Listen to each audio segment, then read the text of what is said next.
Situé dans la commune de Kampemba, le quartier Bel-Air fait face à un sérieux problème d'infrastructure qui menace les quotidiens des résidents de l'avenue Savonnier. Les habitants de cette artère principale se plaignent du délabrement avancé de la route, rendant ainsi la circulation difficile. Autrefois réputée pour être l'une des artères les plus animées, l'avenue Savonnier est désormais jonchée de nids de poules et d'obstacles qui entravent la circulation des véhicules et des piétons. Face à cette situation alarmante, les habitants de ces coins de la ville demandent la réhabilitation de cette route d'intérêt communautaire. Il est impératif que les autorités compétentes prennent en considération les préoccupations des habitants de ces quartiers pour restaurer la dignité et la sécurité des résidents de l'avenue Savonnier. La réhabilitation de cette artère principale est non seulement une question d'infrastructure, mais aussi un enjeu de justice sociale et de respect des droits fondamentaux des citoyens.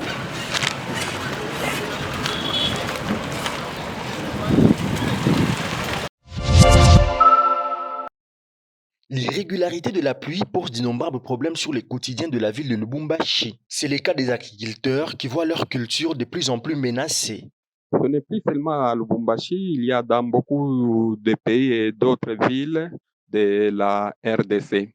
Dans les bassins du Congo, il y a irrégularité de précipitations et de débit de l'eau menace les moyens de subsistance des populations rurales. L'impact de cette carence de pluie s'observe également sur la diminution des réserves d'eau, un risque accru de la sécheresse, d'incendie ainsi qu'une montée en chaleur. Les principales conséquences sont la diminution de la disponibilité en eau et du rendement de culture, ainsi que des risques accrus de la sécheresse, des pertes de biodiversité, d'incendies, des forêts et de chaleur. Les réchauffements climatiques seraient donc parmi les causes. Il y a aussi les problèmes de changement climatique, la déforestation, le braconnage, la pollution des cours d'eau par des sociétés minières et l'insalubrité aussi. Ce sont aussi des irrégularités par rapport à ce que nous vivons. Et il faut que nous respectons et nous mettons un peu de programmes dans des églises, des écoles par rapport à la gestion aussi de nos déchets. Pour pallier à cette situation et éviter les pires dans les prochaines années, l'implication de tous dans la protection de l'environnement et la mise en place d'un programme de gestion des déchets s'avère d'une grande importance. L'Université de Lubumbashi organise sa première messe scientifique de l'année 2023-2024 allant du 2 au 3 avril dans la salle Monseigneur Chibangu Tishiku. Ce symposium porte sur la défense, la sécurité et le développement en République démocratique du Congo, à l'occurrence les Grands Katanga. Plusieurs personnalités prennent part à cette rencontre, notamment des militaires, des policiers, des autorités politico-administratives, consulaires, coutumières, académiques et scientifiques venus de divers horizons. De nos enseignements. Dans son discours, le recteur de l'UNILU, le professeur ordinaire Kishiba Fitula Gilbert, appelle l'Assemblée à mettre ensemble la force que chacun détient dans cette partie de la République. De la réforme de nos enseignements, de nos curricula, dans quelle mesure faire place au savoir et savoir-faire des vaillants généraux et officiers supérieurs de nos armées. Nous avons énormément de choses aussi à apprendre de leur part. Ici, nous voulons donner la précision par rapport à l'opération Solidarité Est.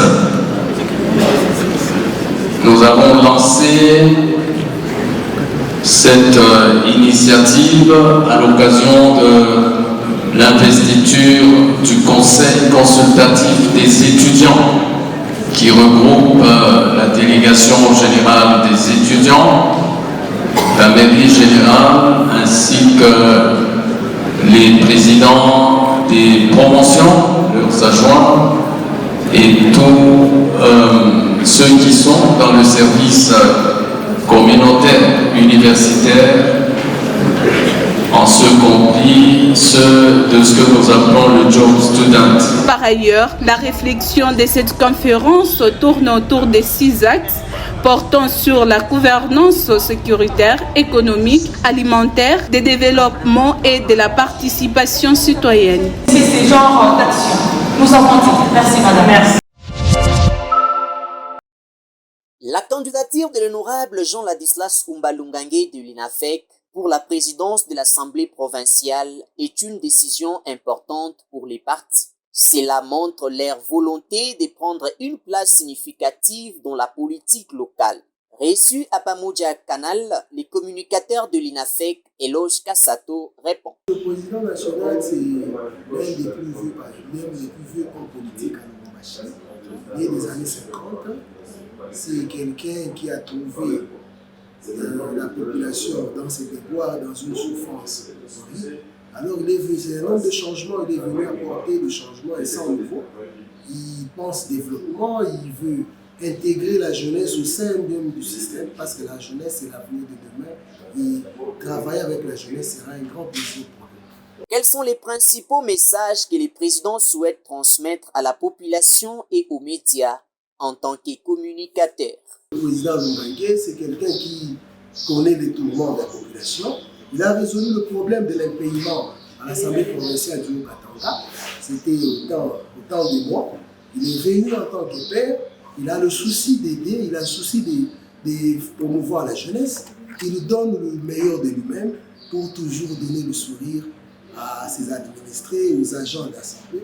Et il sera un père pour nous parce que c'est le successeur légal d'Antoine Gabriel Kiungwa.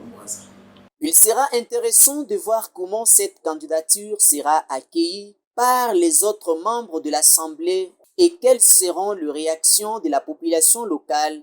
Comment les communicateurs du président Jean-Ladislas Umbalungange de l'UNAFEC collaborent-ils avec les autres membres de l'équipe de communication et les conseillers du président pour assurer une communication cohérente et harmonieuse? Nous avons des activités toute la semaine, du lundi jusqu'au dimanche. Nous avons différents départements qu'on appelle autrement brigades qui se réunissent chacun dans son jour. Il y a aussi des grands événements, des événements grandioses comme des meetings. Quels indicateurs de performance ou de réussite utilisez-vous pour évaluer l'efficacité des stratégies de communication mises en place pour soutenir l'infatigable honorable Jean-Ladislas Umbalungange de l'UNAFEC dans ses fonctions à la présidence de l'Assemblée provinciale? Nous soutenons le président. Premièrement, nous avons remarqué qu'à Lubumbashi, les gens ne le connaissaient pas trop. Je vais maintenant présenter le président national de l'UNAFEC. Il a été conseiller communal de la commune d'Akatuba aux années 40. Il a été, il est né en 50, excusez-moi, aux années 60. Il a été directeur de l'environnement de la GECAMI. Il a été directeur provincial à la GECAMI. Il est PCA, président du conseil d'administration de la SNCC. Il a été directeur provincial de la DGM pendant presque 15 ans. Donc c'est ça, M. Jean-Ladislas Umbalungange. Moi je trouve que c'est le politicien qui a la place qu'il faut, parce que c'est vrai, il a 74 ans, mais il mérite d'avoir un mandat bien définitif. Il s'y est de rappeler, l'honorable Jean-Ladislas Umbalungange déposera sa candidature à la présidence de l'Assemblée provinciale ce mercredi 3 avril 2024.